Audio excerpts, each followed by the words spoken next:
No hay una receta, no hay una receta. A mí, yo seguí de manera intuitiva el trabajo en lo histórico botánico. Me gustaría seguirlo, se los comparto a mis alumnos y alumnas. Pero los tipos de CONACYT son un problema, porque para hacer estudios históricos, pues hay que saber, y aquí la doctora Alba nos lo puede decir con bastante claridad, hay que saber cuáles son fuentes originales, de primera mano, cuáles las de segunda, qué hay que ver, cómo hay que verlo. Vamos, tiene todo un proceso metodológico el que hacen los historiadores. Así como tenemos nuestros métodos en la botánica o en las ciencias exactas, pues así también con los historiadores. Y claro, todo requiere tiempo. Gracias. Quisiera ver si alguien, las personas están conectadas a través del hiperespacio, quisiera hacer alguna pregunta. Le pediríamos que abriera su micrófono y su imagen, si es posible. Sí, yo quisiera hacer una pregunta a Erin. Adelante, por favor. Te presentas, si nos haces favor. Sí, soy Elena Lazos. Elena, por favor, ya te reconocimos. Gracias. Erin, cuando trabajaste todo lo del Códice Florentino, ¿qué tanto, digamos, pudiste recuperar la parte de organización social, de cosmovisión? O sea, porque lo que vi de tus publicaciones eran como muchos listados o como todas las plantas, ¿no? Que se utilizaban y los usos que se les daban, ¿no? Pero no sé si en tus fichas que dices, ¿no? Que encontraste ahí en las cajas de fichas, tienes toda esta parte de qué organización estaba detrás, cómo era esa estructura. Podemos hablar como de recursos comunes o no, o familiares, o en términos de la herencia de los conocimientos. No sé qué tanto hay en los códices sobre estos aspectos que te interesan mucho a ti, ¿no? Gracias, Elena, y un gran abrazo y que te sientas mejor cada momento. Gracias. Mira, un ejemplo es el Huauti, el amaranto, que no recuerdo, creo que sí era Huauti, ¿no? Bueno, ya, ahorita no me acuerdo. Pero con el amaranto se podía ver la importancia de la planta, lo que realizaban como ceremonia, quiénes se organizaban, y el maestro me dijo, por eso te falta estudiar la parte social, para que entiendas todas estas dinámicas que estás leyendo en el castellano antiguo. Sí se tienen los datos, pero yo no tenía el conocimiento cuando revisé solo la parte etnobotánica, pues obviamente no tenía el conocimiento antropológico de la organización social, aunque leí varios libros, pocos o casi ninguno, muy pocos, sobre todo sí los de los historiadores, hablaban de la organización social, pero no de esos tiempos. Tengo que leer a los historiadores, por ejemplo, Nancy Harris es una especialista para la cultura maya de la península de Yucatán, para entender la organización social, pero esto fue después. A lo que voy, cuando yo hice la revisión del Códice Florentino, yo no tenía el conocimiento para poder tomar esos datos y poder explicar, esto es así, ya sabe, y esta es la estructura social. No tenía en ese momento los conocimientos. Pero ahí están las fichas. Gracias, Erin, muy amable. Gracias, Rita. Vamos a dar un aplauso, por favor, por el tema.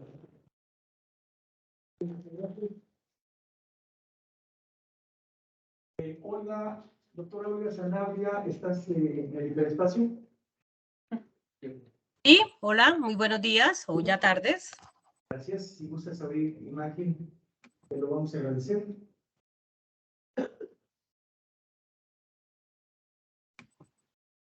Bueno, ¿Me dices, por favor, si ya se está viendo? Sí, te escuchamos. ¿Sí se puede ver la imagen ya? Todavía no. Escuchamos nada más, pero no vemos tu imagen. Compartir pantalla. A ver, por favor. Sí, para compartir es aquí junto al botón de salir y el de micrófono. Y ya, Gracias. ¿Ya se puede ver la imagen? No. Ok, déjame un momentito, por favor.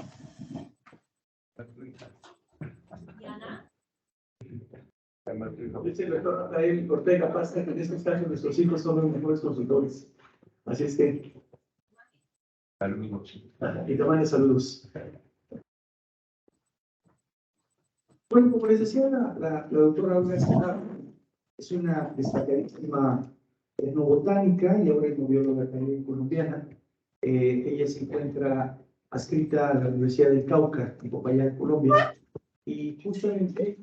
Aquí, pero ellos no la ven. La cierro un momentito. Aquí. No. Aquí. ¿Listo? Ellos que están viendo. No se puede apagar la luz de ayer. A ver, oprimido el botón compartir. ¿Dónde? Ahí.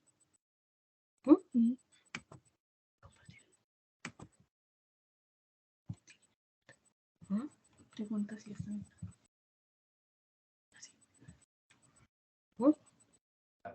A ver, mientras tanto, el doctor Ortega Pasta quiere hacer uso de la palabra. Parece que el maestro nos dejó herencias. A mí me dejó, Olga Lucía dice, a mí me dijo que Olga Lucía le dijo que fuera conmigo. Entonces, ¿cuál es la razón por la Quiero saber. el doctorado conmigo? Quiero saber si se puede ver. Interesante, aquí en el más de dedo. Es que no. Buenas tardes. Quisiera saber si se está viendo la imagen. Ya, perfectamente. Adelante, ¿Sí? por favor, querida Olga. Ok. Muy bien, Bueno. Perfecto, gracias. Muy buenas tardes.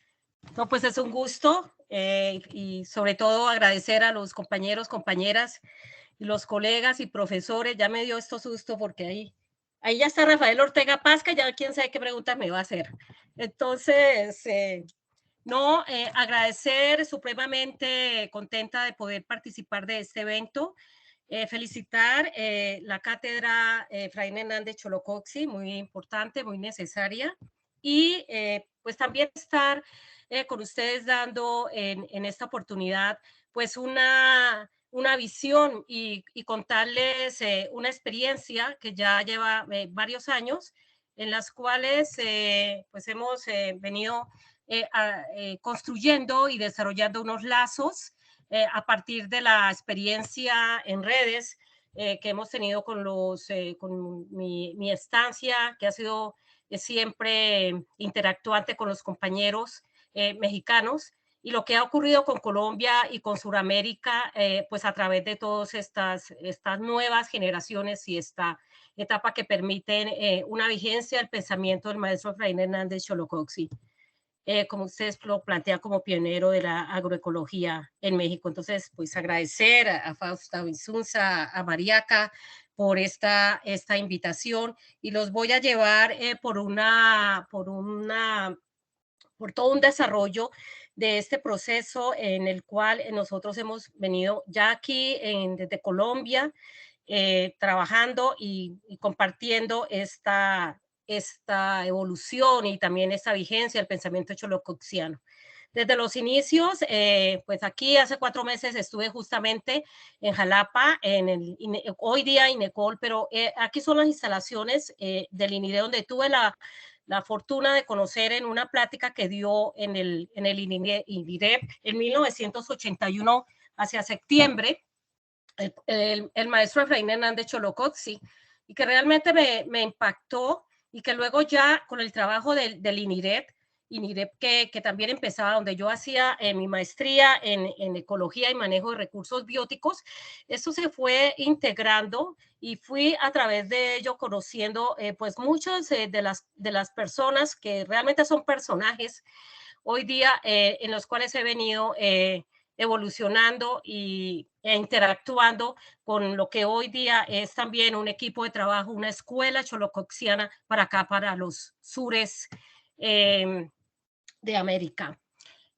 Allí, súper importante, no obstante muchas personas más, pero nuestro compañero Luis Manuel Arias Reyes fue muy importante con esa interacción con el maestro, porque yo estudiaba justamente en el IRIREP, que en ese entonces estaba coordinado por el doctor Arturo Gómez Pompa, y cuando pues finalmente solicito que sea el maestro quien pueda desarrollar conmigo este trabajo, pues antes de decirle también al maestro que lo hiciera por el proyecto en Yascaba y por justamente el INIREP, que también estaba en Mérida, Yucatán, hicimos como ese enlace y posteriormente fui a vivir a esta zona extraordinaria de Yucatán, donde conocí esta otra parte de la interdisciplinariedad que se ha venido hablando, que fue a la antropóloga Silvia Terán, quienes había venido trabajando en la región del PUC y quien con ella, como decía el maestro Hernández Cholocoxi, escogimos, entre comillas, la región de Xul en la sierrita PUC, como una región diferente justamente a la zona de Yascabá.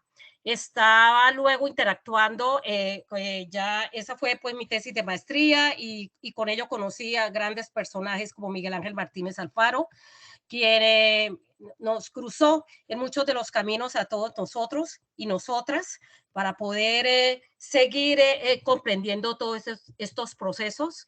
Y después de la venida para acá, para Colombia, porque me dijo el maestro justamente, y eso lo quiero recalcar, que me tenía que regresar y que yo esto 20 años después lo iba a entender, pues me demoré como muchos más, pero todavía no entiendo, pero sí comprendo a través de todo el equipo de trabajo y las relaciones que hemos tenido, pues cómo es este devenir y todos estos procesos de las investigaciones en etnobotánica aplicada ya en este momento a un marco de estudios de la etnobiología. Rafael Ortega Pasca en Chapingo pues siguió con la bandera del maestro, quien en una carta me dijo que lo buscara cuando yo ya iba a hacer el doctorado, y la doctora Teresa Rojas Rabiela, quien también fue una de las personas más importantes en estos sentidos de poder comprender un más allá del solo el uso y el manejo de las plantas.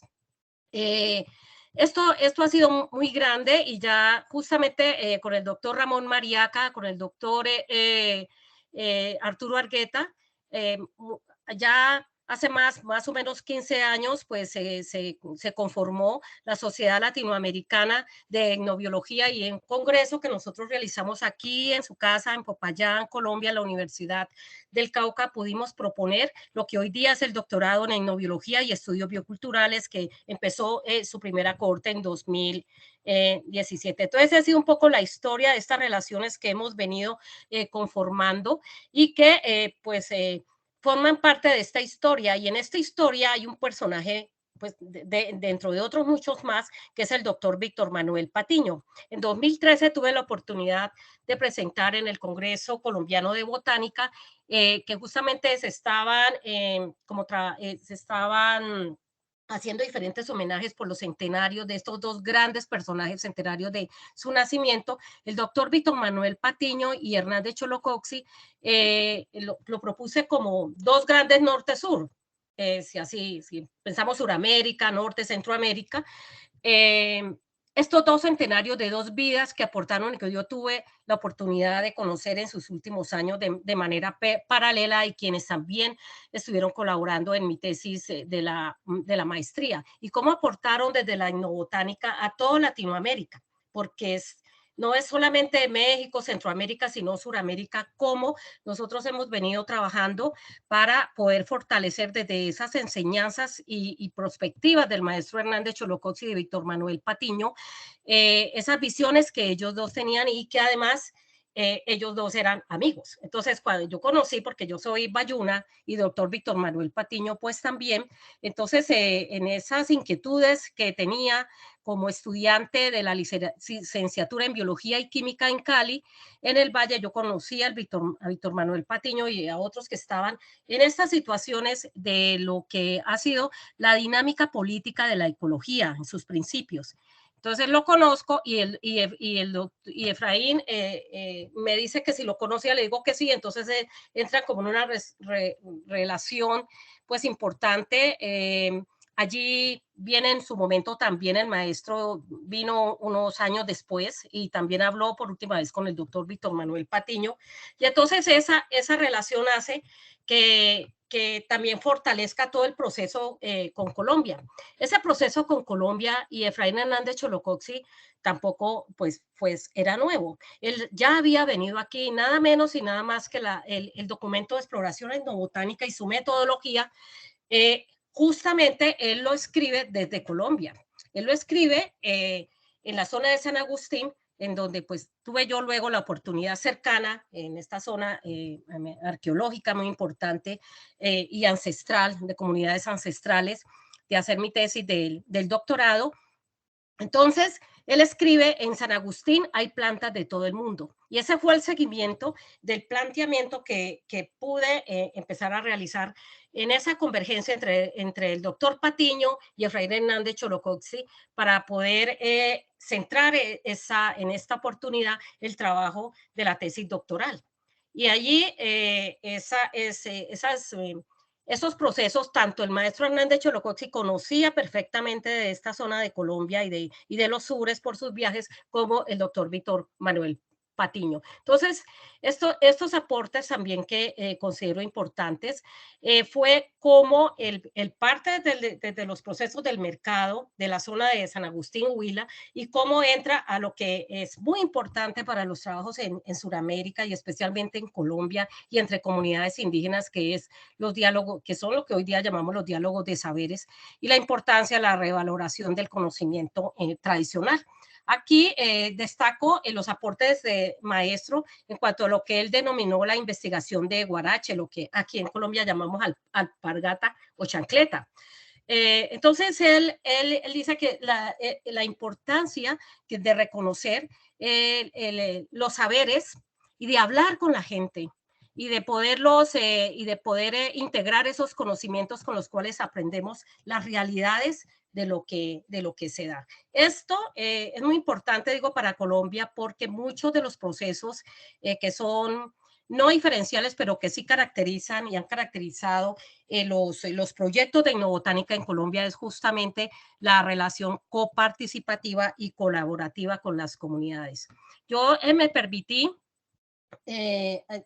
pues esta es una de la presentación que hice en ese momento, pero igual, ¿en qué momento compartieron el doctor Patiño y Hernández Cholocoxi como los distintos eventos en esos entonces? Y aquí ellos estuvieron en varios eventos entre el 58 y el 79.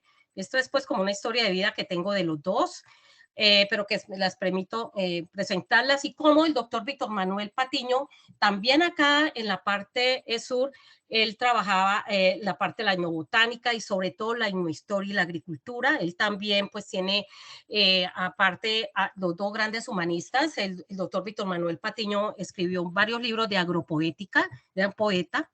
Y también, pues, estas son un poco las relaciones y cómo el doctor Víctor Manuel Patiño, cuando en 1987 nosotros realizamos el primer simposio colombiano de etnobotánica en Santa Marta, a mi regreso de la maestría acá en Colombia, él nos apoyó. El doctor Patiño apoya varios de los eventos de lo que era etnobotánica y propone prácticamente la Sociedad de Etnobiología para Colombia, y así nos dio ese impulso, como dio Hernández Cholocoxi en su momento, el doctor Víctor Manuel Patiño, para continuar con los trabajos. Entonces, ambos, Patiño, Hernández Cholocoxi, para el sur, son muy importantes porque alrededor de la etnobotánica hemos podido avanzar en esta comprensión de la evolución cultural que permite la agricultura, pues sí, bajo la relación de los cultivos, buscando esos cultivos nativos y buscando la relación de maíz, frijoles, en este caso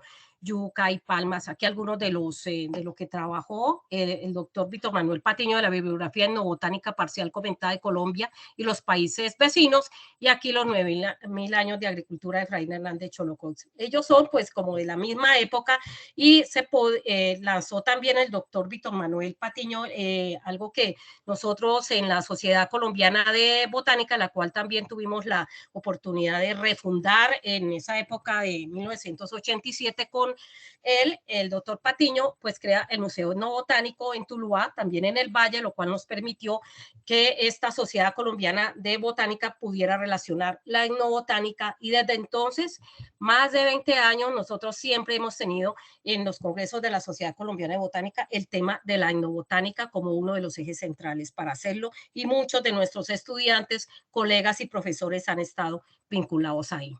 Esta renacencia de estas nuevas generaciones de botánicos y ecólogos, estudiantes y profesores, lo permitieron estos dos grandes personajes.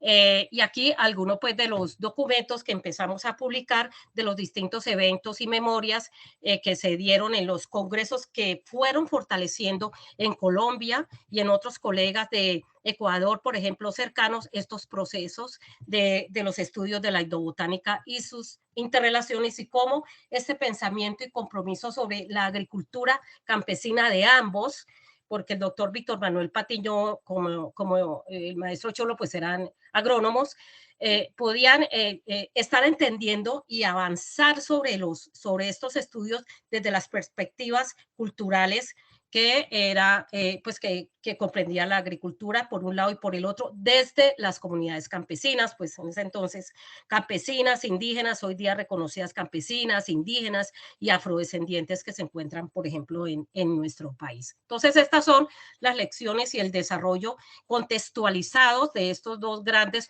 pensadores y estos dos grandes aportantes para Sudamérica, que fomentaron estas asociaciones y sociedades, la forma interdisciplinaria de trabajar en estos campos y reconocer estos saberes tradicionales, y el seguimiento al maíz y a los cultivos tradicionales como base del desarrollo cultural de estos pueblos latinoamericanos. Entonces, es un legado que dejan ambos, estos dos grandes humanistas, y pues esto fue lo que yo presenté en agosto de 2013. Después de esto, la Sociedad Latinoamericana de Etnobiología, que justamente tiene alumnos y exalumnos del maestro Efraín Hernández Cholocoxi, pues nosotros hemos venido continuando en este proceso latinoamericano y incluyendo los países suramericanos, ¿no? En mucho tiempo, pues todos los aportes y en mucho de los aportes de los compañeros mexicanos, los aportes de Efraín Hernández Cholocoxi, de Víctor Manuel Toledo para el campo de la etnobiología, por ejemplo, han sido fundamentos para las distintas carreras y programas que nosotros tenemos en América del Sur. Algo importante en la Sociedad Latinoamericana de Etnobiología, en donde pues hay una fase importante, un aporte de Ramón Mariaca en estas continuidades, estos viajes en los que tanto también hizo Miguel Ángel Martínez Alfaro, Rafael Ortega Pasca, que también estuvieron acá, Arturo Bargueta, que han venido siempre acá en Colombia, y los otros compañeros, Freddy de Bolivia, Viviana Vilá, que están aquí para Argentina, y otros compañeros que están aquí está Tania, que es del Ecuador.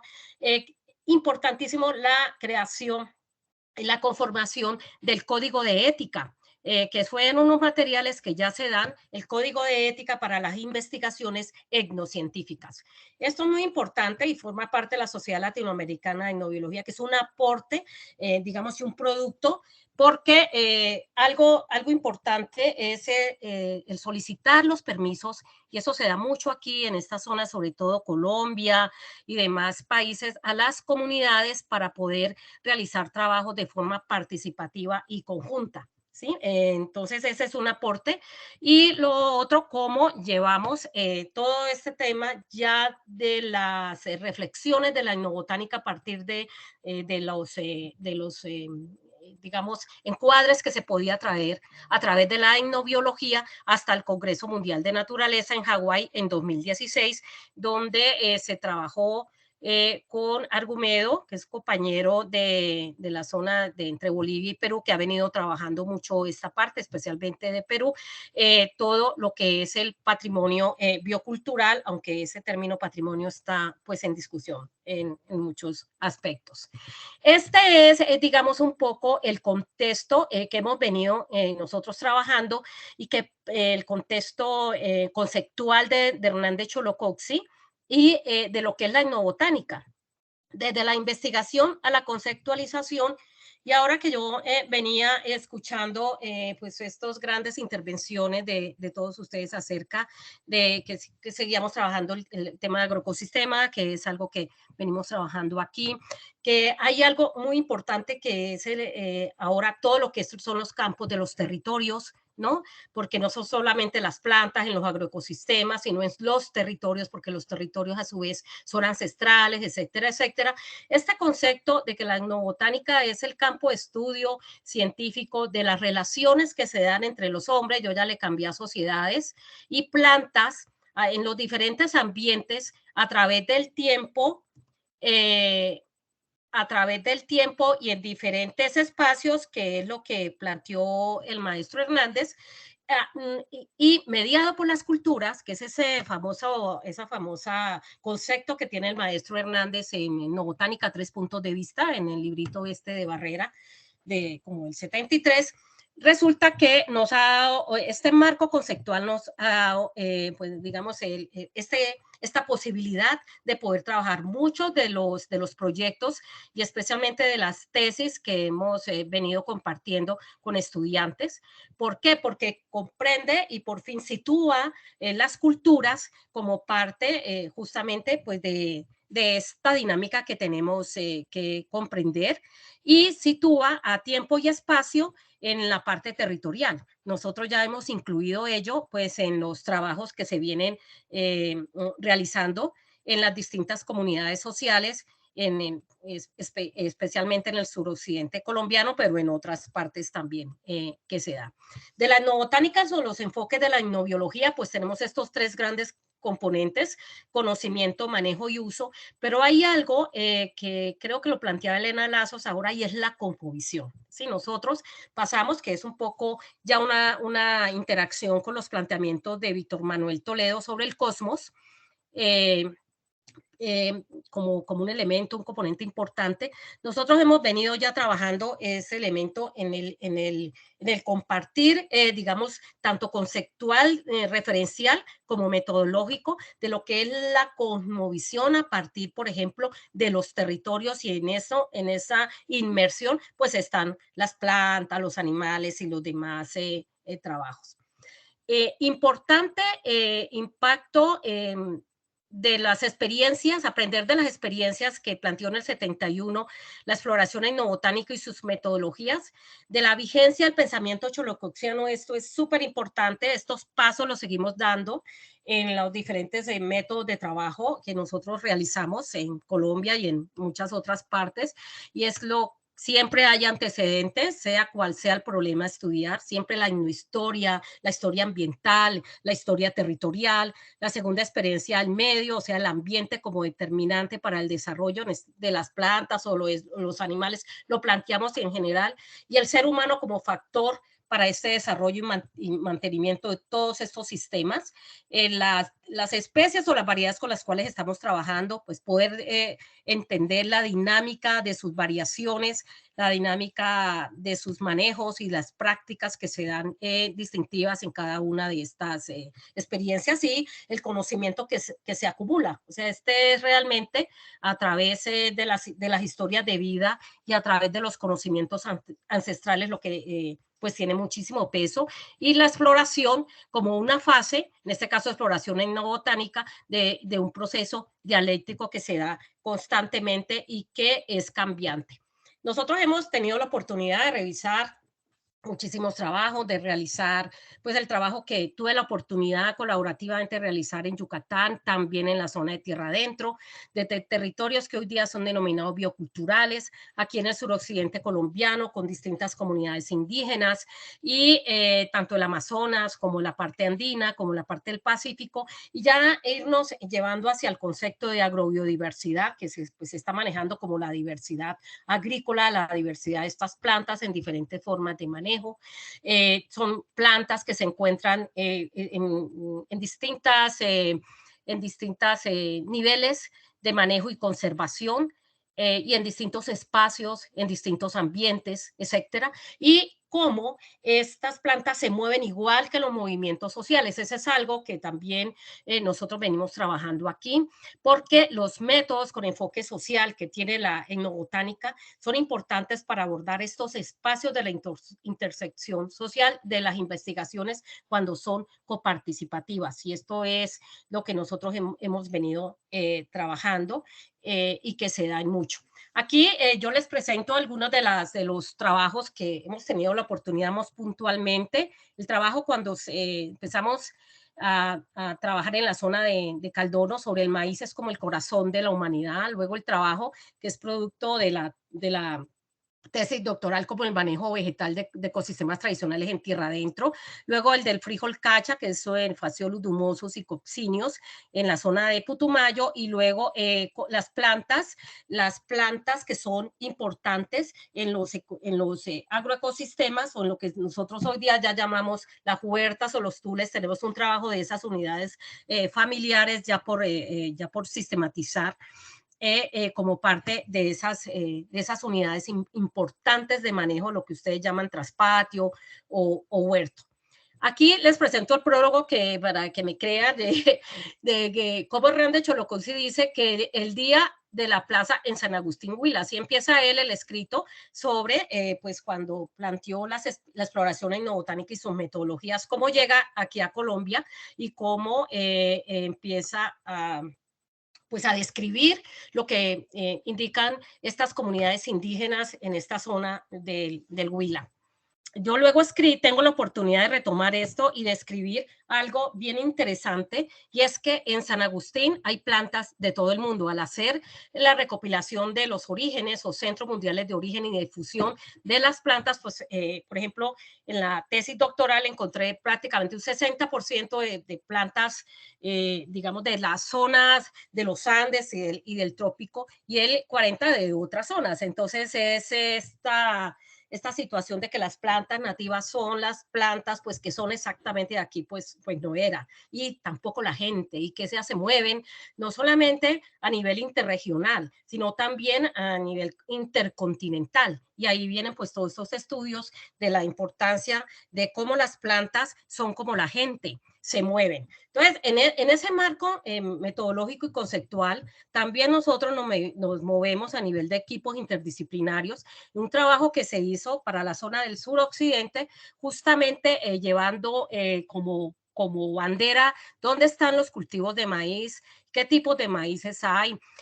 Pues a nivel de las investigaciones etnobotánicas encontramos estas movilidades que yo le llamamos del monte a la chagra y de la chagra al monte. O sea, cómo se tienen en esta parte, esto está para la zona del suroccidente, cómo se tienen cultivos, pero que también trasladan semillas a zonas de lo que ustedes le llamarían acaguales, o lo que nosotros llamamos aquí estas zonas de monte en general, como lo tienen en cercas vivas, esta vegetación ruderal en los bordes de camino, y como todos estos procesos entre vegetación natural en estos bosques húmedos secundarios acá, pues mantienen una interrelación de estas semillas en diferentes niveles de manejo y de domesticación. Esto es más o menos uno de los abordajes que tenemos para la zona suroccidente andino. Para la zona del Pacífico también la cosmovisión, lo cual yo les llamaba, venimos trabajando lo que son que estos lugares no solamente representan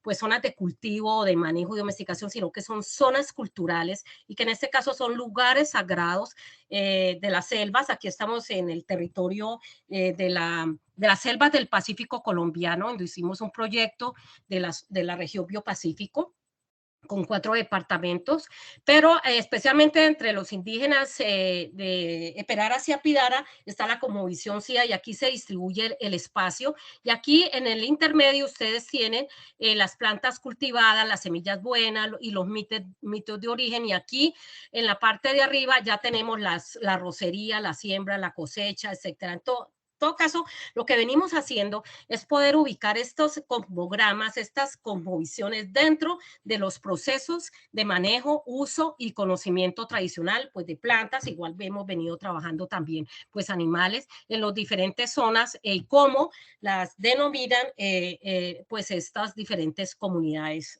pues hoy día. Entonces, La importancia de todo este legado del maestro, que ya lo venimos abordando también desde los marcos grandes de la etnobiología, nos trae métodos transdisciplinares, nos trae enfoque importante de los métodos cualitativos. Yo escuchaba hace rato sobre qué pasa con los métodos cuantitativos, pero que son muy importantes y siempre eso ha sido, digamos, como a veces una crítica a la etnobotánica tradicional. No, mire, es que ustedes no están haciendo métodos cuantitativos, ustedes no están, sí los hacemos, pero los enfoques cualitativos son muy importantes para poder trabajar el diálogo de saberes, las cosmogonías, las cosmovisiones de las naturalezas de cada uno de los distintos, en este caso, comunidades en sus diferentes territorios, y cómo aplicar todos estos métodos para lo que se denomina conservación de patrimonio biocultural y de desarrollo comunitario, que se hace pues a través de un trabajo colectivo e interdisciplinario. ¿Por qué colectivo interdisciplinario? Porque de la academia a las comunidades tenemos que entendernos, tenemos que trabajar, y ese entendimiento es, como decía el maestro, pues hablando y también teniendo argumentos de las diferentes ciencias en procesos que sean argumentos fuertes. Aquí tenemos el Congreso el Congreso Mundial de la Naturaleza en Hawái, en donde ya se trabajó toda esta dinámica del espacio ancestral sagrado, donde se practica la cultura propia de cada pueblo, y aquí tienen algunos de los elementos que relacionábamos con territorio biocultural, que es uno de los componentes que ahora pues venimos trabajando como parte de esta dinámica de lo biocultural, los territorios. Hemos hecho pues varios trabajos, aquí está un poco mejor lo que les mostraba ahora, llevando hacia los componentes curriculares. Cuando nosotros hacemos trabajo de campo, lo mismo aquí en la Universidad del Cauca, siempre estamos en las escuelas, en los colegios, o sea, llegamos a estas zonas escolares en donde están y hacemos trabajo con los niños y niñas para poder trabajar con los profesores que están allí. Es nuestra primer llegada, y allí siempre estamos trabajando pues distintos elementos que forman parte de la investigación curricular propia, porque aquí las comunidades indígenas en Colombia, bueno, y muchos de nuestros países, por fortuna, pues tienen sus propios procesos curriculares y sus propias educaciones. Entonces, pues reconocidas por el ministerio, entonces aportamos también, allí se trabajó con el grupo de estudios indígenas y multiculturales GEIN, en el cual pertenecí por mucho tiempo, y pues ahora ya estamos en otros procesos que se dan. Todos estos avances que se han venido configurando desde este enfoque biocultural que tiene la etnobotánica, ha venido interrelacionando la diversidad vegetal, la agrobiodiversidad y la diversidad también de lenguas y memorias históricas colectivas en los distintos territorios educativos. Y ahora que escuchaba a la compañera Erin hablando sobre la importancia de la parte no lingüística, es algo que nos está haciendo muchísima falta, porque aquí justamente en las lenguas están los pensamientos, y por fortuna pues tenemos estudiantes indígenas de estas mismas zonas que ya están haciendo sus trabajos y que empezamos como también a entendernos y poder relacionar. Entender que las plantas son sagradas, que son elementos espirituales, que rigen climas, que tienen presencia de espíritus, que las rutas de recolección y de la diversidad de condiciones climáticas, cósmicas y la disminución de ellos pues está ocasionando también una pérdida en estos procesos de coadaptación y coevolución de los recursos vegetales. Nosotros estamos viendo qué está pasando con el cambio climático, qué está pasando con esa brecha generacional que tienen ahora estas comunidades ante pues la apabullante sistema capitalista, con todas, cada vez con todas sus entradas pues que se dan y que tienen pues todos estos territorios en sus dinámicas, que es importante la revitalización de la biodiversidad vegetal y de toda, no solamente vegetal, yo hablo siempre de la etnobotánica, pero en un contexto más amplio, y reactivarla mediante estos procesos biopedagógicos que podemos tener en nuestras universidades, retroalimentar con las etnoeducaciones y los diálogos de saberes que están en las propias comunidades, y poder resignificar los procesos colectivos de estas nuevas epistemologías en unos marcos de análisis en tiempos que estamos de crisis y en replanteamientos pues ontológicos hacia la integralidad de la naturaleza y la cultura. Y entonces cuando nace el doctorado en etnobiología y estudios bioculturales. Este doctorado en 2016 ya venía planteándose de Grupo Etnobotánicos Latinoamericano GELA, con la doctora Sonia Lagos Guay, que ha estado siempre presente, con Javier Caballero, que también estaba presente en poder crear un programa de posgrado, por ejemplo, en etnobotánica. Estuvimos trabajando para Mesoamérica este tema. También está Abigail Aguilar, Miguel Ángel Martínez Alfaro, siempre estuvieron acompañando estos procesos. Posteriormente tuvimos la oportunidad con la Sociedad Latinoamericana de Etnobiología, Arturo Argueta, Ramón Mariaca, de poder acompañar estos procesos, y en la Universidad del Cauca se dio esta oportunidad a partir del Congreso Latinoamericano de Etnobiología que hicimos en 2015, y poder aplicar para cuáles serían esos, imagínense, el currículo que tendría este doctorado. Nosotros también lo planteamos que tuviera sedes en México, que tuviera sedes, por ejemplo, en Bolivia, hemos intentado hacerlo, y al organizar este currículo que se llama, que está aquí, o sea, los cursos y la forma o el formato en el cual se haría, pues estuvimos trabajando en ello. Hicimos unas mesas de trabajo con compañeros de ciencias agrarias, con compañeros de distintos otros elementos, con compañeros de antropología y creo que y compañeros de biología. Y hicimos todo este proceso, y son pues como año y medio de estos cursos interdisciplinarios y el resto de la parte de los seminarios. No sé si se está escuchando, por favor, porque no veo si tienen algún inconveniente. Estimada Olga, ¿nos escuchas? Sí. Sí, lo que pasa es que ya estamos sobre tiempo. Ah, bueno, ok. Listo, dale. Entonces, la parte de este programa doctoral, pues es esto mismo, el formar un pensamiento crítico etnocientífico de estos universos, y formar sobre todo investigadores en las propias comunidades sociales con base en los diferentes epistemes, proyectando conocimientos diversificados, lo cual se ha venido dando. Este es un poco nuestros grandes ejes: naturalezas, culturas, cosmovisiones, biodiversidad y territorio, revitalización biocultural, conflictos, interculturalidad y desarrollo, que se dan.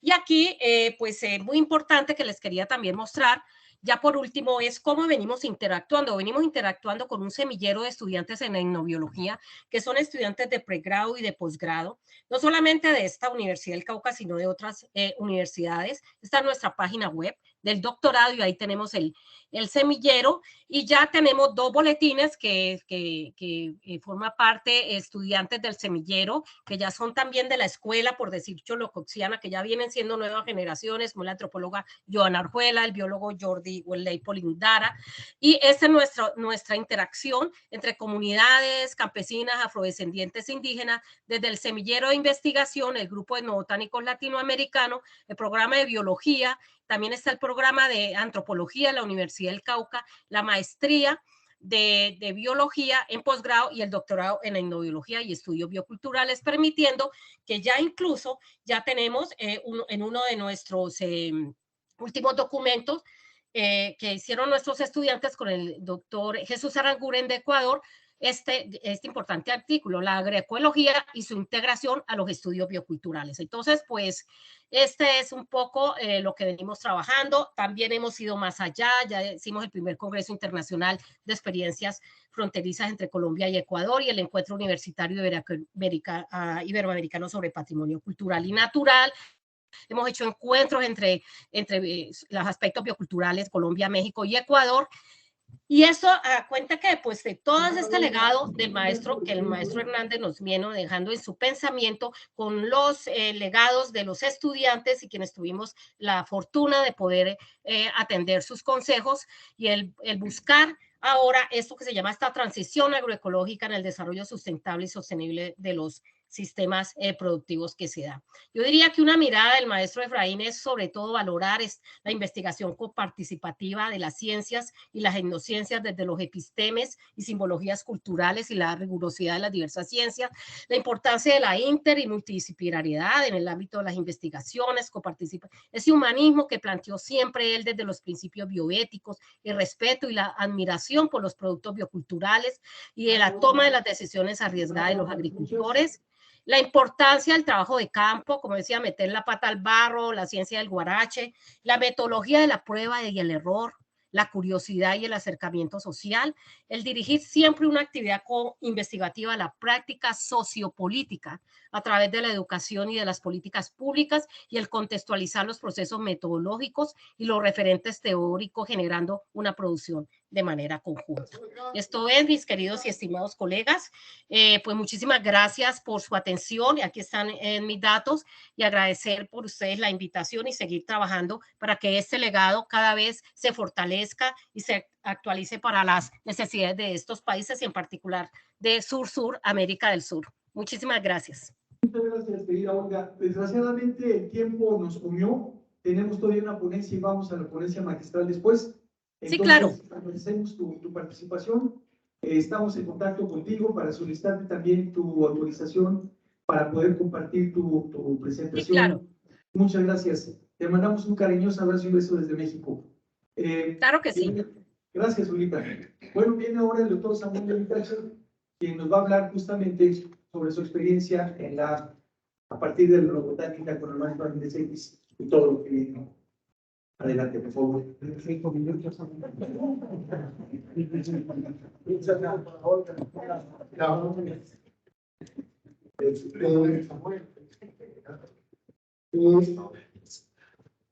Me parece que el tema que les quiero compartir es un tema que pasa un poco inadvertido, pero creo que es un parteaguas, y es conservar aprovechando es una contradicción. La costumbre es conservar no tocando. Lo interesante esto de conservar aprovechando es de que estamos en capacidad de lograr esta fórmula en un ámbito del conocimiento que ha pasado inadvertido o ha sido menospreciado. Estamos hablando de las culturas campesinas, las culturas indígenas, las cuales tienen este paradigma a lo largo de su evolución y que a la fecha lo siguen realizando. Entonces, bueno, yo los invito a que vayamos juntos. Creo que ya en un poco tiempo están muy cansados y los otros por allá han de estar también más. También, porque para llevarlo de manera sucinta en este recorrido,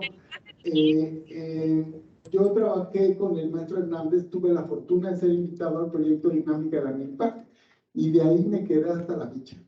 De tal manera que la península de Yucatán es el espacio, es el ámbito en donde nos hemos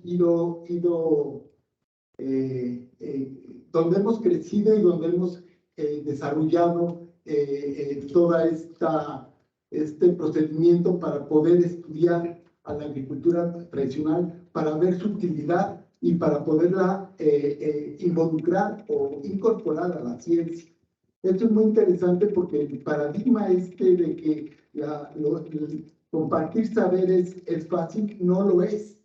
La ciencia, nuestra cultura, de los que estamos aquí, de la mayoría de los que nos están oyendo, es una ciencia voraz, es una ciencia gandalla, es una ciencia imprudente, es una ciencia intolerante. Hablar de unos saberes que se pueden compartir, yo lo estaba preguntando con Maya la otra vez, pero creo que me malentendió. Pero, ¿cómo vamos a hacer un diálogo cuando hay esta falta de equidad y cuando hay pisos distintos y alturas distintas? Sin embargo, aún así, vamos a tratar de entrarle a este asunto. La península de Yucatán, maravillosa por su diversidad, tanto biológica como cultural. Hay un aspecto fundamental que yo los invito a todos a tener por lo menos en la mente, que las selvas son las selvas humanizadas. ¿Por qué son selvas humanizadas? Porque estas selvas, a pesar de que se rozan, se tumban, se queman, vuelven a crecer. Se restauran. Este es un milagro que yo digo que es el milagro de la selva lacandona. La selva yucateca y la selva lacandona, porque en parte estamos hablando de la península, incluyendo a los lacandones. Es una adaptación que ha sido favorecida a partir del uso frecuente del fuego y la agricultura, sin lugar a dudas, a pesar que 10.000 años son muy pocos, desde la perspectiva evolutiva de las plantas, la agricultura ha ayudado a fijar esta adaptación. Miren, hay un tema que yo les quiero platicar, lo comentó Parra, la doctora Alba lo ha tocado, Ramón Mariaca, nos hemos estado agarrando el sombrerazo siempre, pero creo que este es un aspecto sustantivo.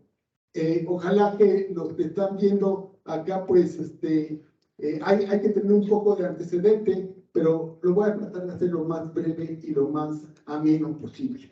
¿Y de qué se trata? Si nosotros queremos estudiar la agricultura, cuando entramos a la agricultura vemos un esquema muy complejo en donde está revuelto todo. Está en los sueños y la realidad, los mismos lacandones la mezclan, y a mí al final de cuentas me pareció bastante lógico. Pero no estoy hablando a tal nivel de confusión, sino estamos diciendo cómo vamos a estudiar algo que no entendemos, que no conocemos y que para aproximarnos tenemos tan pocos elementos. Yo creo que la contribución valiosísima de Hernández Hernández y Ramos en el 97 fue esta propuesta en donde dice, mira, no te comas el pastel todo junto, sepáralo en los aspectos ecológicos, tecnológicos y sociales. Estos aspectos tienen una relación causal y jerárquica. Eso es fundamental. Eso no está escrito en el documento, pero es fundamental. De tal manera que un aspecto ecológico como, por ejemplo, los litosoles y los pedregales de la península de Yucatán es condicionante, un solo aspecto, para determinar toda una serie de aspectos tecnológicos, y cada aspecto tecnológico puede generar una variante de aspectos socioeconómicos muy amplia. Esta relación, si la tenemos en mente, podemos por lo menos acercarnos con un poco más de claridad a este asunto. Cuando yo le puse unos porcentajes, es que para entender lo ecológico necesitamos el 2%, el tecnológico solo el 3%, pero los socioeconómicos el 95%. La galleta que hay que echarle a los socioeconómicos es enorme, porque ahí está la cultura. Porcentaje de galleta. El porcentaje de galleta, sí, bueno, gracias, Pablo. Lo interesante de esta propuesta es que tiene 3 niveles. Tú puedes estudiar los aspectos a nivel descriptivo, a nivel experimental, a nivel de divulgación, y son 3 niveles distintos. Imagínense la maraña de agarrar y estudiar lo ecológico a nivel descriptivo, luego puedes pasar a experimental y luego de divulgarlo. Pues así con todos estos elementos. Este esquema lo describen estos dos autores de manera sencilla, pero es muy complejo. Estamos hablando de procesos de deducción y de inducción. Parra lo señaló acertadamente. ¿Por dónde le entramos? Bueno, vamos, los invito al viaje a entrar primero por la inducción y luego por la deducción. Es muy interesante porque la inducción lo hacen las ciencias duras y la deducción lo hacen las ciencias sociales, que no quiere decir que sean blandas, simplemente lo hacen. Lo interesante es que quiero nomás explicar esta parte, y es, ya se me fue la garganta, y es que un grupo de actividades descriptivas, por ejemplo, la milpa, conforman. La milpa tiene un montón de actividades que se pueden describir. Estas descripciones se juntan para podernos generar una hipótesis o un experimento. Y si tú juntas varios experimentos, puedes generar un paquete tecnológico. Y varios paquetes tecnológicos pueden llegar a dar oportunidad a que se llegue a un proceso de adopción y adaptación.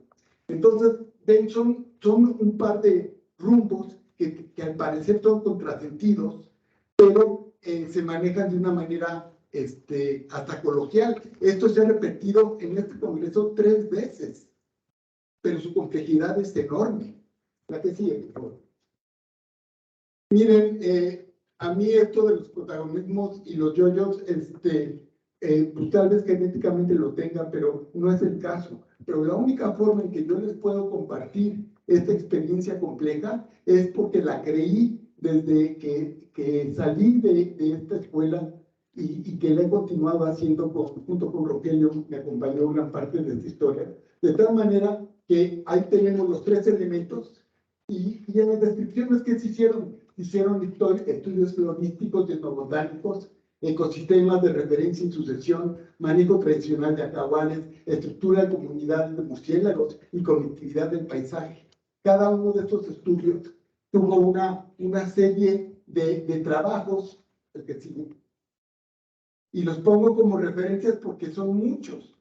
De tal manera que con esta información apenas pudimos describir algo. Después de tener toda esta descripción, pasamos a una cuestión de experimentación. Y la experimentación incluyó todas las hipótesis que se pudieron verme para que yo, con moverle las manos y yo esté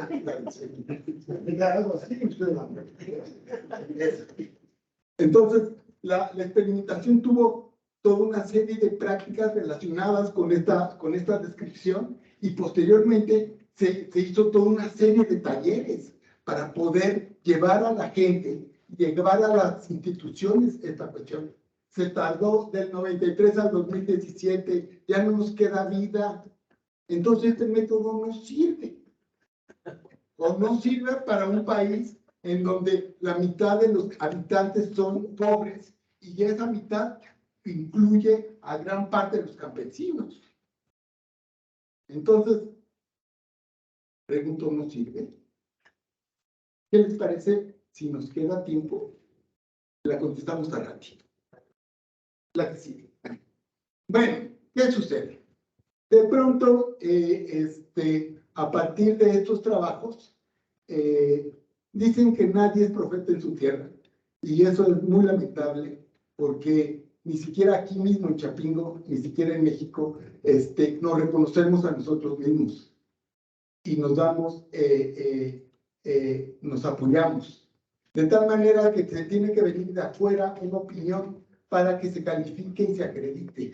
Y esto yo he luchado siempre porque no sea así, pero el caso es que sí es. De tal manera que este proyecto que les voy a presentar, que vamos a pasar ahora a la deducción, tuvimos un proceso inductivo, un proceso sherlockiano, mejorado, pero muy colgado y de mucho tiempo, y que no quiere decir que sea malo, pero bueno, al rato lo vemos. Y de pronto la UNESCO pide, o me pide, que en 8 áreas naturales protegidas identifiquen las actividades productivas que favorezcan la sostenibilidad y que coadyuven a la preservación de los valores bioculturales. Y le digo, pues ya me hice millonario, porque si me piden esto, digo, ¿en cuánto tiempo lo quieren? 6 mesecitos. No, ya me hice más millonario, porque hacer esto en 6 meses. Digo, ¿y de cuánto es la muchacha? Dice, no, pues mira, te damos para que te sientes y piensas y lo escribas. Dije, creo que se equivocaron, yo no puedo hacer eso. Entonces les expliqué lo que les voy a explicar a ustedes. Lo que aprendí dentro del procedimiento metodológico con el maestro, que conste que estoy hablando de experimentos, estoy hablando de ecología, estoy hablando de cuestiones duras. ¿Para qué era? ¿Para qué era? Era para reivindicar el conocimiento tradicional, a pesar de que los antropólogos se paren de pestañas y digan, a mí no me tienen, a los campesinos no los tienes que reivindicar, porque con tu reivindicación ellos viven y comen y son lo que son, yo lo sé. Pero nosotros necesitamos aprender de ellos a partir de la ciencia, porque otra ruta nos cuesta mucho trabajo. Yo no sé si los antropólogos logren esa ruta, y si la logran yo con ellos me sumo, porque también tengo un poco de antropólogo, no estoy presumiendo, no presumo, pero sí tengo algo. El caso es de que cuando me proponen esto, dije, bueno, ¿por qué no vamos a confiar, como lo hemos visto de tantos años, que la gente sabe cuál es su problema y algo muy importante, sabe cuál es su solución. ¿Cuánto le han oído que los programas de gobierno llegan a una comunidad? Sí les preguntan los problemas y los problemas siempre son carreteras, escuelas y la solución ni se la pregunta. Porque no tienen una solución para poner una carretera, pues no la tienen. Entonces, cuando se cambia el chip y se dice, ok, yo estoy confiando en que tú sabes cuál es el problema y cuál es la solución. Yo dije, bueno, además que esta es la única ruta que tengo para los 2 pesos que tiene el UNESCO para hacer este trabajo. Entonces dije, ¿quién es la gente? Bueno, la gente son 2 grupos. Uno, los gestores, que es, en este caso, la CONAM. La CONAM es la institución que ha tenido más tiempo. Estoy hablando de por lo menos 30 años de estar en contacto con la gente, la pele o no la pele, porque hay mucha gente que de la CONAM que cree que los campesinos son un estorbo y no saben ni qué hacer con ellos, ¿no? Aunque sean los dueños de los recursos. En fin, esos son una parte de la gente. ¿Y cuál es la otra gente? Pues los que aprovechan los recursos, los propietarios de los recursos, los que los conservan, los que los destruyen, los que los transforman. Esa es la gente. Entonces, partiendo de ese principio de que ellos saben cuál es el problema y cuál es la solución, bueno, por lo menos fue una idea para poder continuar con este proyecto. ¿Cuál fue el procedimiento? No todavía. Fue primero el darme unas vueltas en el campo para ver cómo mascaba la iguana, quiénes querían entrarle, quiénes no querían. Luego agarrar y juntar a los gestores y decirles, oigan, díganos cuál es el problema y cuál es la solución. Luego ir al campo con los campesinos y preguntarles lo mismo. Y luego generar hipótesis a partir de los resultados para contrastar este asunto. Toda esta perspectiva es una perspectiva que viene desde la propuesta de Hernández y de Ramos. Lo más que aquí está convertida a una cuestión meramente cualitativa. Lo que hice durante 20 años fue cuantitativo. Lo pienso seguir haciendo, pero esta cualitativa es el primer viaje. Y fue un viaje muy interesante. Fuimos a visitar a los diferentes directores de reserva, platicamos con ellos. Lo que salió de pronto es que les dije, yo voy a tratar de ser tu vocero, dame la oportunidad. Y para poderlo hacer, tuve que hacer una serie de entrevistas, una estructura que pudiera captar realmente la visión y las inquietudes de ellos. A partir de un congreso que se hizo, pudimos recuperar, fueron los 8 directores de las 8 reservas, más varios chalanes, y se les preguntó, díganme la relevancia ecológica, económica y social, les recuerdo algo, de las actividades productivas que ustedes conocen que se realizan en sus reservas. Y eso lo pueden calificar con la mano en la cintura. Además, díganos, ¿dónde se hacen? Si se hacen en la zona núcleo, en la zona, ¿cuál es la que sigue en términos de amortiguamiento? Y la otra, la más externa, ¿no? Entonces, son 6 preguntas muy sencillas que cada uno podría haber contestado. No se le pedía las perlas de la Virgen y lo contestaron maravillosamente, tanto que a partir de la información que ellos dieron, pudimos generar 4 hipótesis maravillosas. De las 4, bueno, sé que los que están allá no ven, se las voy a leer. Son 4 hipótesis. La primera es que las actividades productivas sean de alto impacto ecológico, económico y social. Una variante de esta primera es que sea de alto impacto ecológico, económico y de baja relevancia social. Lo único que cambia es si es de alta o baja relevancia social, ¿no? Las otras 3 hipótesis de abajo son de bajo impacto. O sea, la mayoría de las actividades productivas que los gestores reconocieron son de bajo impacto. Ellos dicen que son de bajo impacto. y se juega con si es de relevancia económica o social. Entonces, ahorita lo voy a profundizar, pero esto fue muy importante. Este fue el primer paso que logramos a partir de darle crédito a la gente que conoce. Y estoy hablando de los gestores, no de los campesinos. Esta es una plática en Siancán con un pescador. Y a partir de la información, no crean que esto, no pretendo que lo lean, ni los de allá tampoco, pero se pudo distinguir 36 variantes de actividades productivas que se derivan solo de 7 actividades productivas que ahorita las vamos a ver, y su ubicación dentro de las áreas naturales protegidas.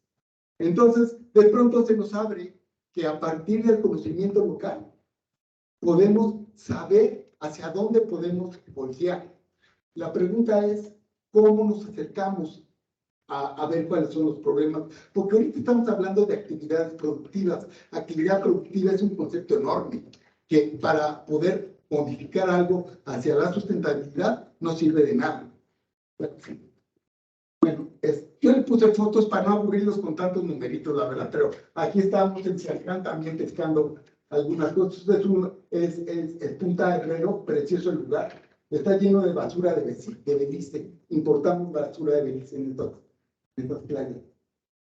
Ok, estas son las actividades productivas que se detectaron. Agricultura, apicultura, forestería, ganadería y pesca.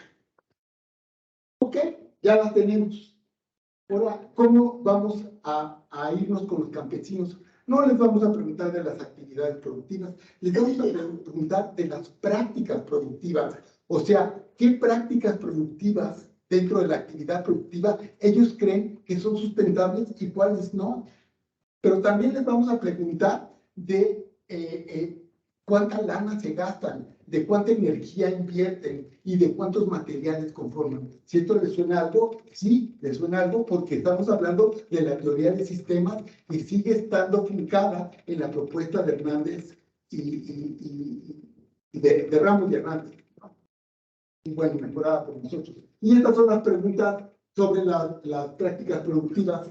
Estas prácticas productivas son sustentables, ¿de qué tamaño? ¿Qué importancia tienen? Son preguntas triviales, que conste, no son muy complicadas ni muy profundas. Yo creo que esta tabla sí es una pesadilla y no se las voy a leer, pero yo creo que es de las contribuciones más importantes que nos ayudó a poder evaluar la opinión de los campesinos. ¿Y cuál es? Es que reconocimos 3 ejes, otra vez. El ambiental, el económico, el social, pero para evaluar las prácticas productivas. ¿Cómo vamos a hacer a poder evaluar a un campesino cuando estamos haciéndole una entrevista? Pues haciendo un gradiente y tratándolo de hacer cualitativo, pero a la vez tratando de lograr que la diferencia entre el 1, el 2, el 3, el 4, el 5 sea tal que cualquiera pueda dar una calificación y que sea una calificación parecida. Es muy problemático. No voy a quedarme en el detalle porque ya no hay tiempo, pero sí les voy a compartir, por ejemplo, el primer gradiente ambiental tiene como alma la diversidad, de tal manera que el valor más alto se refiere a que haya diversidad a nivel regional.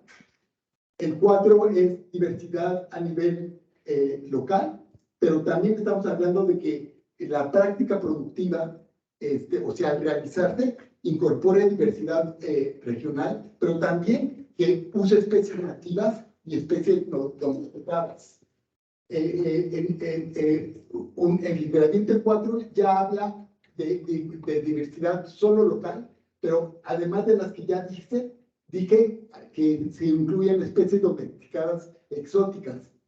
El punto 3 ya no habla que la práctica ayude a la diversidad, simplemente que no afecte. Y el punto 1 es cuando le meten un tractor a un área de Cancabán y la destopona y la dejan sin diversidad. Esa es la agricultura menonita en el punto 1. Y aquí está el uso de reservas forestales comunitarias para el abasto de materiales forestales. La parte intermedia es la parte económica, en donde el gradiente está dado a partir de que el valor más alto, curiosamente, está dado a aquellas prácticas locales que solo usen, que sean rústicas y usen materiales locales y que se paguen locales. Y después, de ahí para abajo, se va hablando de que además de materiales locales ya usan otro tipo de energía, luego que ya usan biocidas en el punto 3 y fertilizantes en el punto 4, y en el punto 1 es que le echen de todo, de todo. Y la última parte, estamos hablando del bien común. Curiosamente, el bien común hemos pensado que el bien común es para los hombres, pero el bien común más general es el bien común para el mundo, de tal manera que cuando hablamos de bien común, hablando de ecosistemas, cuando una práctica cuida el bien común, incluyendo los ecosistemas, tiene el valor más alto, puede bajar a agroecosistemas en el 4, luego baja a ninguno, ni agroecosistemas ni ecosistemas, simplemente ayuda a la comunidad. Hasta el 1, en donde solo ayuda a la familia del que lo hace. Estos criterios fueron utilizados para poder hacer las entrevistas y no sorprendentemente, simplemente se ajustó muy bien. Por ejemplo, este es un ejemplo de la entrevista o del resumen para la entrevista de apicultura, en donde por los valores, los no sostenibles duplican de las actividades no sostenibles, son duplicados por las actividades sostenibles. Entonces, de ahí empezamos a ver que esto podía funcionar y aplicamos un total de 70 encuestas en las 8 reservas de la biosfera. Estamos subiendo aquí una lomita en Najá. A todos se nos ven las nalgas, menos a la que tomó la foto.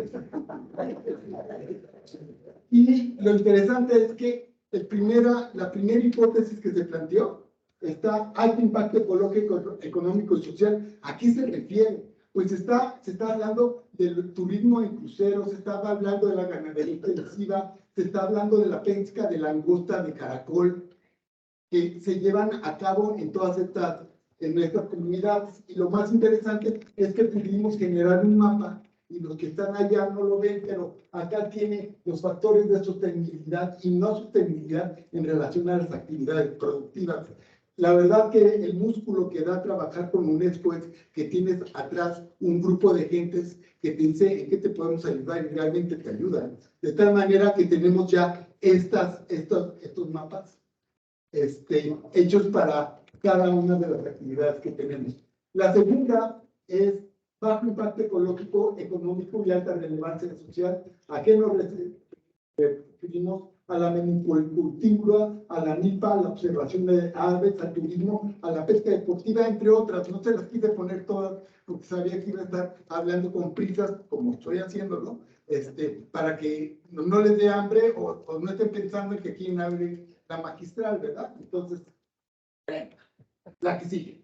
Y aquí está el mapa de esto estamos hablando de Rías del Estú, y la ubicación de los puntos, y tanto las actividades sustentables como no sustentables. Bueno, así fue para todas las demás. Aquí estamos en Metzaboca entrevistando a los lacandones, que son menicultores muy buenos. Y aquí estamos en una charca en Rías del Estú para la producción de sal también. Bueno, el caso es que al final de cuentas se trabajó también el bajo impacto ecológico y alto impacto económico y social, y hablamos de siembra de milpa por el sistema, por lo de Sembrando Vida, cacao, cultivo de palán, de chate, ecoturismo, turismo ecológico y café, y están sus referencias también en el mapa. Y por último, está de similar relevancia ecológica y económica, que es la cuarta categoría, en donde tenemos el Museo con Snorkel, Zacate, Parapelo, actividad forestal, aprovechamiento forestal y paseo en lancha. Bueno, con esto termino los resultados que se tuvieron, pero lo maravilloso de esto es de que se está ahorita regresando para hacer una dialéctica de tal manera que se precisen si lo que encontramos es lo que la gente entiende o no. Y así no tenemos que estar inventando programas de desarrollo a partir de las geniales ideas de los burócratas para poder apoyar a la gente, o la gente pidiendo cosas que ni le interesa o que ni necesitan, pero ¿qué es lo que se pide? Entonces, esto es como la etnobotánica, que ha pasado de moda, que ha quedado atrás, es de gran utilidad para tener un acercamiento cualitativo hacia los problemas de un enorme sector que creo que nos puede seguir enseñando mucho. Gracias. Gracias.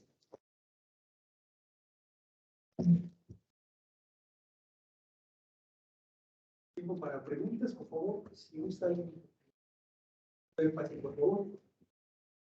Estoy impresionada porque trabajo mucha flexibilización, los leyes. Eso es una de las cosas que siempre se le cuestionaba al maestro y su método en cada congreso, uno tras el otro, ¿no? Maestro, te tiene que sacar a los números. Y bueno, uno de ellos, optar ser alumnos, para lo que es, no sé exactamente.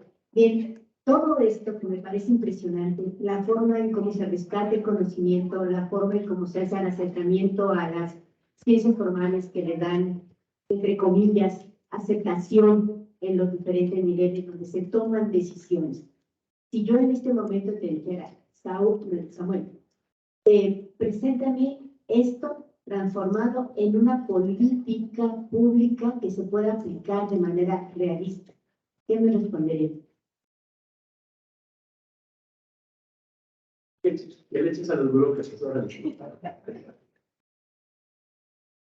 Bueno, yo creo que es un buen fundamento. Mira, gracias, Pati, por hacer esta pregunta, pero a mí me gustaría ir un poco atrás de la pregunta, porque mira, el problema es que hemos dejado de darle la autoridad a la gente que sabe. La contaminación de los proyectos paternalistas, de buena onda. De hecho, la agroecología está pervertida, ya lo dijo tímidamente bueno, tú también, pero lo dijo Artemio ayer. O sea, la agroecología es una imposición, el programa Sembrando Vida es de a huevo, pues. O sea, para hacer agroecología se tiene que partir de esto y luego ayudar, apoyar, tomar en cuenta, ¿no? Entonces, cuando hablamos de políticas públicas, pues bueno, hay que ver si está de humor el político, si está en capacidad, si tiene interés y si es mi cuate. Y como yo de los políticos, la verdad, tengo una pésima opinión de todos. Entonces, no sabría decirte si con eso bastaría. Lo que sí sé es de que esto se puede hacer teniendo esta visión y que la etnobiología sigue siendo una fuente de información fundamental y que debe de ser prioritaria para definir los proyectos de desarrollo. Esa es la política. Preguntas cortas, respuestas cortas. Carlos, eso es Francisco. Gracias. Más bien comentario. Yo creo que también tiene razón. Y me parece que, bueno, yo discutía con un estudiante de maestría, pero mira, el asunto es que la agroecología, desde esta perspectiva de Sembrando Vida, es lo mismo que la Revolución Verde en la gestión ecológica. O sea, están imponiendo a los productores, hazlo con azufre, hazlo con recetas que se creen ecológicas, pero que no le benefician a los productores. Entonces, yo creo que el asunto, un poco lo que decía Pati, es cómo logramos políticas públicas que partan de lo local, porque a mí me parece que desde ahí es el asunto, pero quieren hacer todo homogéneo, y que eso también es, perdón, neoliberal. O sea, homogeneizar a todos cuando tienes un país súper diverso, a mí me parece un error, pero los políticos actúan políticamente. ¿No? Gracias. Un colega, Carlos Chacón, que estaba en este proyecto cuando planteó eso, pero por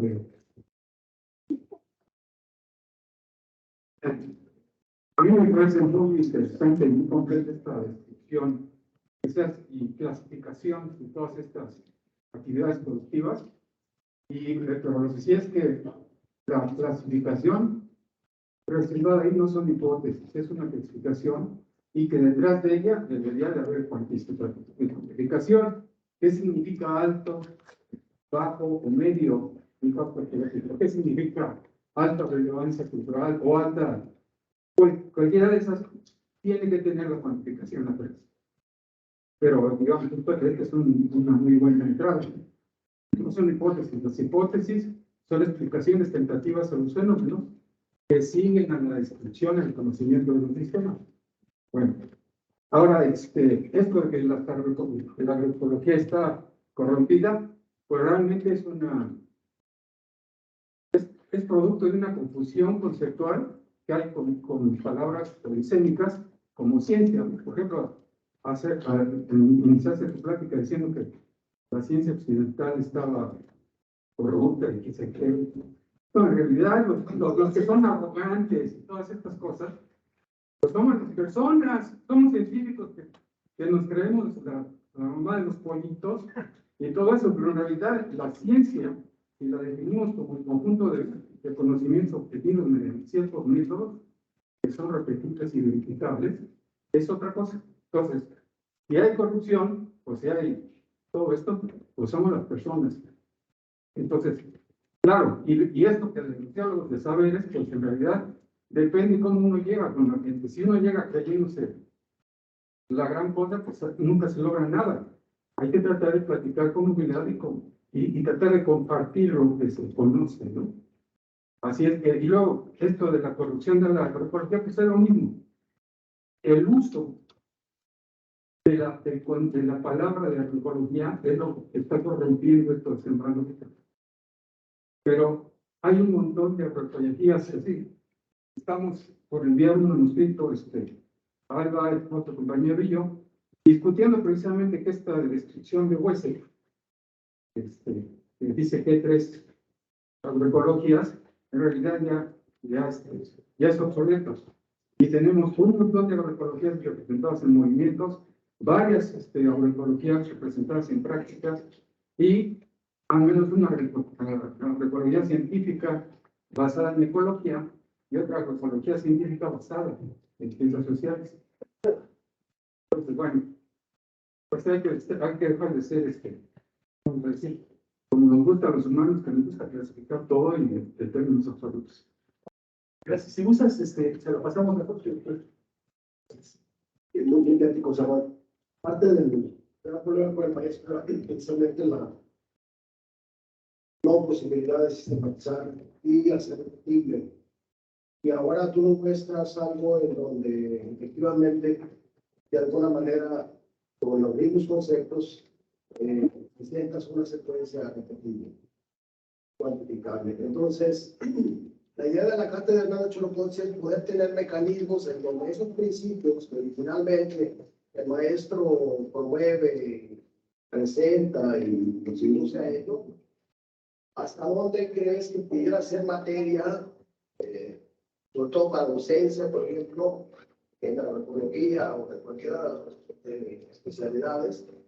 Y que yo supongo que usan muchos más recursos en los que en un momento dado tuvimos disponibles en aquel tiempo, sobre todo, no sé hasta dónde utilizas mucho de lo que Necker tiene, porque creo que durante muchos años hemos experienciado para este tipo de trabajos, y hasta dónde puede ser reproducible bajo un mecanismo de enseñanza tipo cátedra de la 6.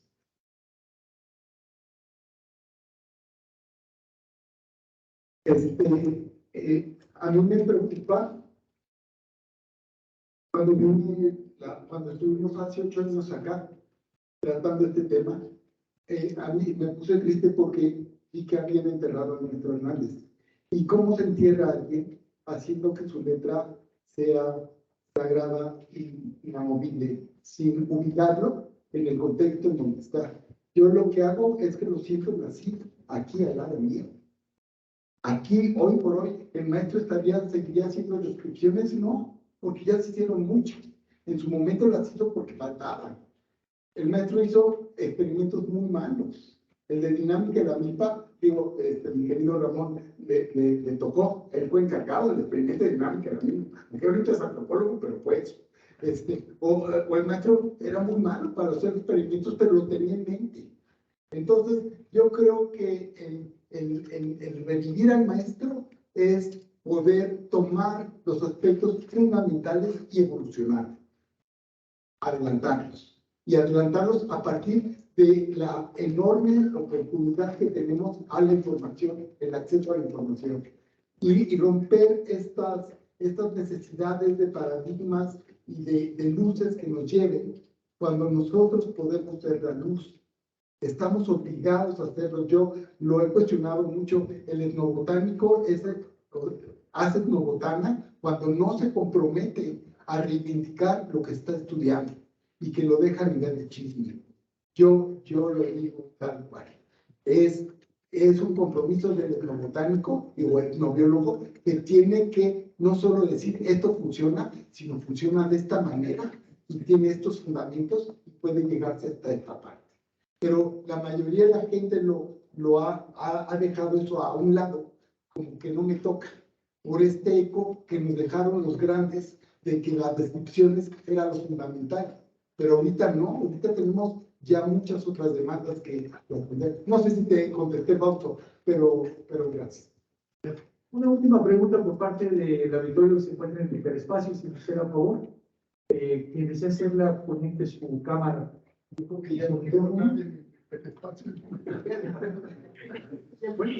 Sí, yo quisiera. Adelante, por favor. Elena. Sí, Ramón, gracias.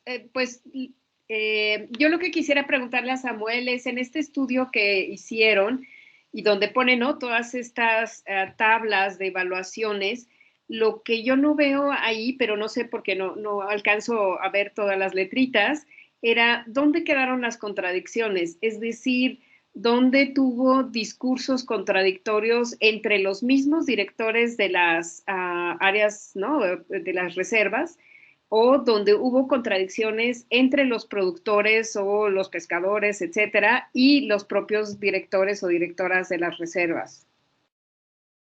Sí, efectivamente hubo y muchas. De hecho, ya no digo de qué reserva ni de quién, que él decía que la cacería furtiva era mala. Pero hablábamos con la gente en Siacán y nos decía, oye, ¿y cuál es el problema si vamos a ir de uno no más? Es para nosotros. Entonces, sí existieron y fueron frecuentes. Yo no pude poner el detalle metodológico que sí se tiene. Es un documento de 120 hojas que lo tuve que resumir en un champurrado de este tipo. Pero se va a publicar, lo tienen que publicarlo después.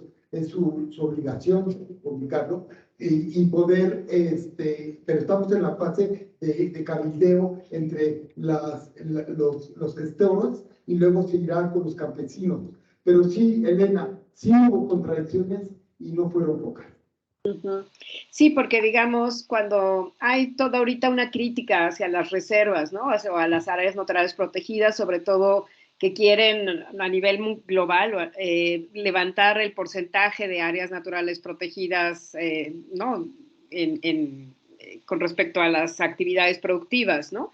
Entonces esto ha traído pues muchas discusiones alrededor, y donde pues hay estudios donde dicen que las áreas naturales protegidas no han cumplido su función, mientras que otros sí. Entonces yo creo que tu trabajo va a poder, ¿no?, ampliar estas discusiones y decir, depende de cómo, depende de dónde, depende de una gran cantidad de factores que hacen que un área natural protegida sea o cumpla con sus ¿no?, con su misión o no, ¿no? Pero no sé qué piensas con respecto a toda esta literatura de crítica hacia las reservas.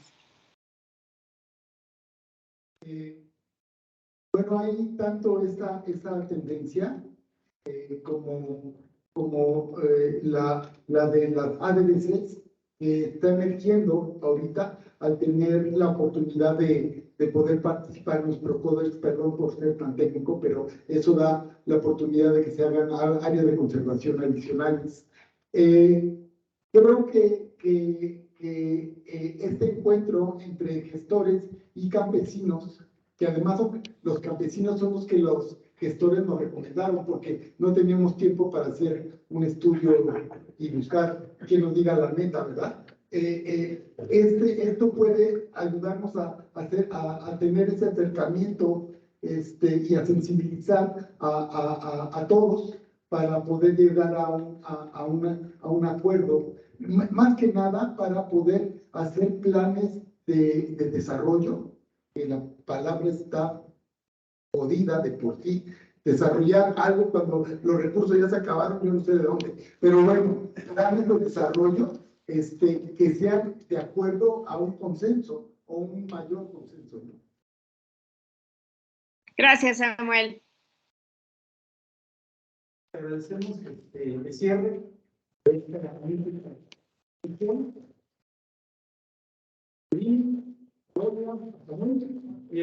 Quienes alcancemos la mitad de la plenaria, nos vemos ahí. Y ¿algún anuncio? No, nos vemos mañana a las 9 por aquí. Muchísimas gracias por estar con nosotros.